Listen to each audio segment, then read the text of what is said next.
ఇంకో పక్క medical college గురించి మాట్లాడుతున్నాడు, బెదిరిస్తున్నాడు. పీపీపీ అంటే అర్థం కాదు. ఇది biggest scam of the decade.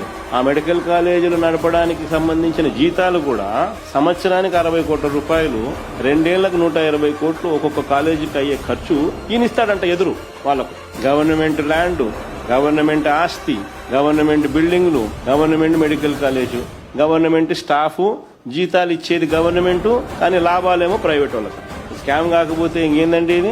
ఆ కిమ్స్ వాళ్ళు పార్టిసిపేట్ చేశానని ఫస్ట్ టప డబ్బా కొట్టుకున్నారు. మళ్ళీ వెంటనే కిమ్స్ వాళ్ళు మేము పార్టిసిపేట్ చేయడం లేదు, ఈ స్కాముల్లో మాకు సంబంధం లేదు అని చెప్పి వాళ్ళు వెనక్కి తప్పుకునేసరికి వీళ్ళకి ఏం చేయాలో దిక్కు తెలియదు. ఎవడో ఎల్లయ్యతోనూ పుల్లయ్యతోనూ డ్రైవర్లతోనూ వంట మనుషులతోనూ అప్లికేషన్లు పెట్టిస్తా ఉన్నారు.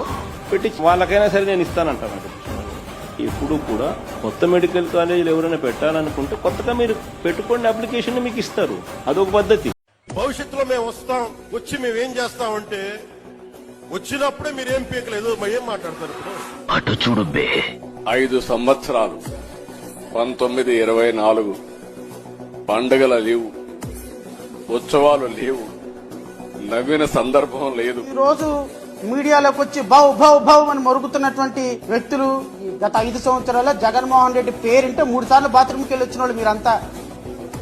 మాజీ ముఖ్యమంత్రి గారు కలలో వచ్చినా నిద్రపోకుండా మంచినీళ్ళు తాగి అలాగే కూర్చొని ఉన్నవాళ్ళు మీరంతా.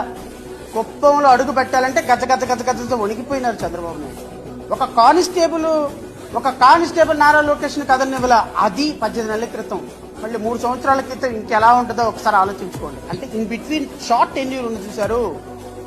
ఈ షార్ట్ టెన్యూర్ లో అంత అధికార మదంతో మాట్లాడుకో.